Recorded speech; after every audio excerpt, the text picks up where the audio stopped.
À l'aube de ses 18 ans, Sonny était une jeune femme marquée par les épreuves. Les années de souffrance l'avaient transformée, mais au fond de son cœur, une lueur d'espoir persistait. Un jour, dans un moment de désespoir profond, elle se décida à rechercher une réponse à sa malédiction. Elle se rendit auprès d'un sage du quartier, un homme âgé aux yeux pénétrants, réputé pour sa sagesse et ses connaissances anciennes. Dans son humble demeure, entre les murs tapissés d'objets mystiques et d'herbes parfumées, Sonny confia son fardeau au sage. Elle parla de la sorcière Sandrine, de la malédiction qui l'avait suivie depuis son enfance, et de la douleur qui l'avait isolée des autres. Le sage, écoutant attentivement, lui offrit un regard compatissant. Après un long silence, il lui révéla un secret, une vérité cachée au fil des ans. La clé de ta liberté réside dans la confession de la sorcière. Cette révélation frappa Sonny comme un coup de tonnerre. Elle réalisa que la fin de son tourment dépendait d'un acte de courage qu'elle n'avait jamais envisagé. Sandrine, bien que redoutée, était également une victime de ses propres démons. Elle devait affronter cette femme, non pas avec colère, mais avec la détermination de comprendre. La pensée de cette confrontation la terrifiait, mais elle savait qu'elle devait se libérer du poids de son passé. Avec une résolution nouvelle, Sonny se mit en route vers la forêt où Sandrine avait élu domicile, déterminée à briser la malédiction qui l'avait tenue captive pendant si longtemps. Ce voyage serait un tournant, une quête non seulement pour sa propre délivrance, mais aussi pour la compréhension de la douleur qui unissait leur destin. Le cœur de Sonny battait la chamade alors qu'elle s'enfonçait dans la forêt sombre, chaque pas résonnant comme un écho de son angoisse. La lumière du jour diminuait lentement, et les ombres s'allongeaient autour d'elle, semblant se moquer de sa détermination. Elle savait que le moment de la confrontation approchait. Sandrine, la sorcière qui avait jeté une ombre sur son enfance, l'attendait.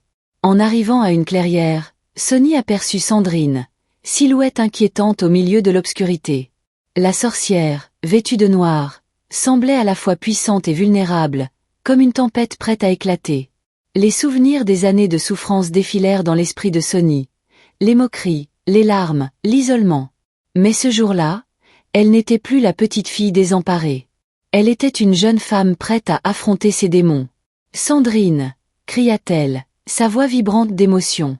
La sorcière se tourna, surprise par l'audace de Sonny. « Je suis ici pour mettre fin à ta malédiction. » Un silence pesant enveloppa la clairière. Sandrine, avec un rictus sur le visage, rétorqua. « Tu crois pouvoir me défier ? Chaque mot que j'ai prononcé a eu un poids que tu ne peux imaginer. » Sonny, déterminé, lui répondit. « Je ne suis pas ici pour me battre. Je suis ici pour comprendre.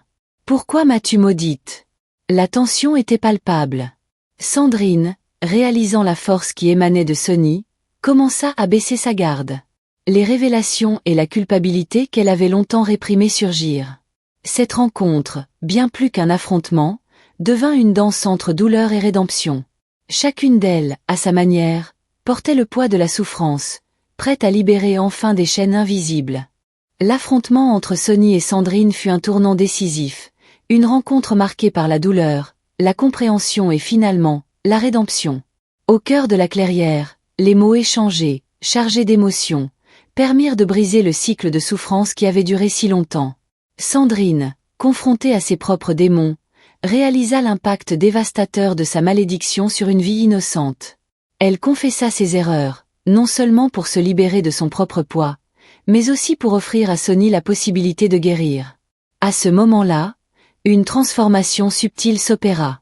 Les ténèbres qui avaient longtemps enveloppé Sonny commencèrent à se dissiper. La malédiction, qui avait été son fardeau, se transforma en une leçon précieuse. En apprenant à pardonner, Sonny trouva la force de se libérer des chaînes de son passé. Son esprit, autrefois accablé par la honte, s'éleva vers une nouvelle lumière. Sandrine, quant à elle, expérimenta une forme de rédemption. En reconnaissant la douleur qu'elle avait infligée, elle trouva un chemin vers la paix intérieure. Leur rencontre, bien que née de la souffrance, devint un catalyseur pour la guérison de chacune.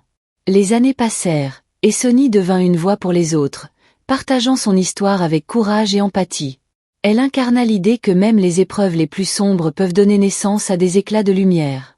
Les légendes sur la sorcière d'Abidjan et la jeune fille courageuse se racontèrent, rappelant aux générations futures l'importance du pardon, de la compréhension et de la force intérieure. Ainsi, dans les ruelles d'Abidjan, une nouvelle histoire se tissait, celle de la résilience, de l'amour et de la rédemption. Merci à Sony d'avoir partagé son histoire depuis la Côte d'Ivoire et à vous d'avoir écouté. Et n'oublie pas de liker et de t'abonner.